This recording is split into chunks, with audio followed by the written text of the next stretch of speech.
ایک عالم وضو میں مشغول تھے۔ ایک شخص آیا، وضو کیا اور نماز کے لیے چلا گیا۔ عالم کی روٹین تھی کہ وضو کے دوران وہ تمام مسنون دعائیں پڑھتے۔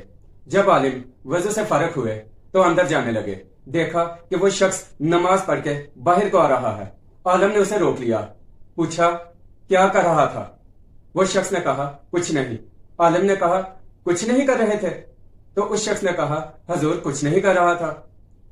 اس شخص کو پتا تھا کہ یہ عالم ہے، نصیحتیں کرے گا، تلقین کرے گا، اس لیے اس شخص نے کہا نہیں کچھ نہیں کر رہا تھا۔ عالم نے کہا تم نماز پڑھ رہے تھے؟ اس شخص نے کہا نہیں حضور، آپ نے غلط دیکھا تھا، میں کچھ نہیں کر رہا تھا۔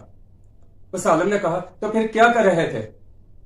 اس شخص نے کہا حضور میں تو بس خدا سے یہ کہنے آیا تھا کہ میں نافرمان اور سرکش نہیں ہوں۔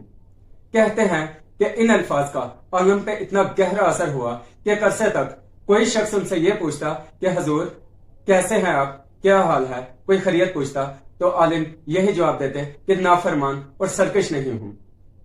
ہماری عبادات، ہمارے روزے، نمازیں، زکوٰۃ، حج، یہ اللہ پاک کی شان کے لائق ہی نہیں ہے۔ اس کی جو ڈیمانڈ ہے اس سے ہم بہت ہی پیچھے ہیں۔ وہ چاہتا ہے جو سجدہ وہ ہم کر ہی نہیں سکتے۔ اس کا مطلب یہ نہیں نماز میں خیال آتے ہیں ہم نماز چھوڑ دیں، ہم ایک یعنی کہ لگن کے ساتھ نہیں کوئی کام کر رہے، اس کی عبادت نہیں کر رہے تو اسے چھوڑ ہی دیں۔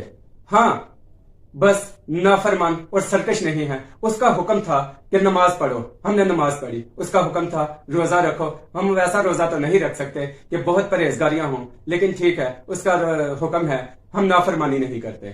بس یا اللہ ہم جیسی بھی عبادت کر رہے ہیں، روزے، نمازیں، زکوٰۃ، حج، بس ہم یہ حاضری لگوانے آتے ہیں کہ ہم نافرمان نہیں ہیں، یہی صرف بتانے آتے ہیں اور کچھ نہیں۔